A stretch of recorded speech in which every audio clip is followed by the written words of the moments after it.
They can't think of many stories that capture the effort of labor better than what we're seeing with endurance swimmer Diana Nyad.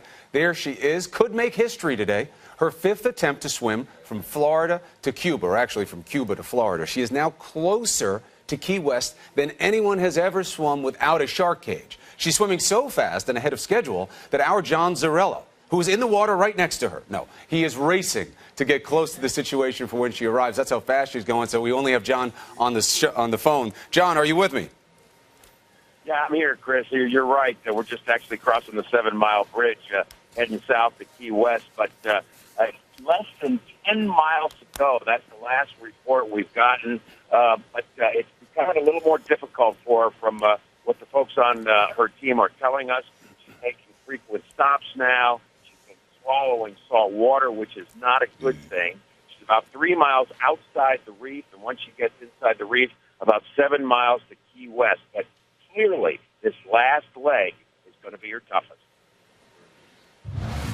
Seems nothing could keep Diana Nyad from returning to the open waters.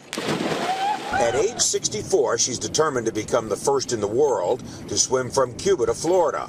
Last night, she broke the record for distance, swimming farther than anyone without a shark cage or protection from the elements. She's been swimming for more than 45 hours now and says this 5th attempt will be her last. There's a fine line between having the grace to see that things are bigger than you are and to let your ego go. And there's another edge over that fine line where you don't want to ever give up. And I'm still at that place. Here's what she's up against. A grueling 103-mile swim estimated to take 80 hours in shark-infested waters between Havana, Cuba, and Key West. And then there's these, box jellyfish. Their venom is among the deadliest in the world, attacking the heart, nervous system, and skin cells. It's the jellyfish that thwarted her previous attempts, so this time she's using a custom-made silicone mask to protect her face and lips from jellyfish stings, but it makes it tougher to breathe. She first attempted the treacherous swim in 1978 when she was 28 years old. 31 years passed before she attempted it again, twice in 2011 and again last year. She kept up her strength eating and drinking while floating on her back. She says this is her last chance to achieve her extreme dream. I hope next time I see you it will be to celebrate instead of to say, oh, here we go again. That celebration may be just strokes away.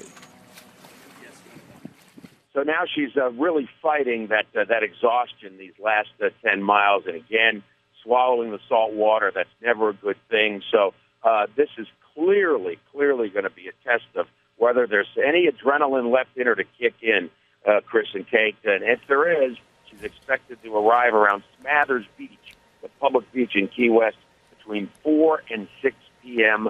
this evening. That's the latest we have. All right, so they adjusted the time schedule back a little bit, obviously, because of the decrease in the rate.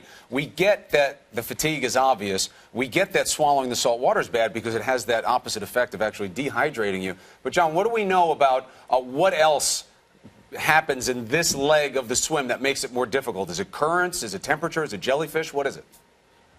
No, right now they haven't had the issues with the jellyfish. They haven't had any issues with those box jellyfish. The current was actually a big benefit to them, and once they get inside the reef, it's not an issue of what they're fighting in the water, other than just the sheer exhaustion after she's already gone more than 90 miles, swimming. So this is really just a test of if she's got any gas left in the tank.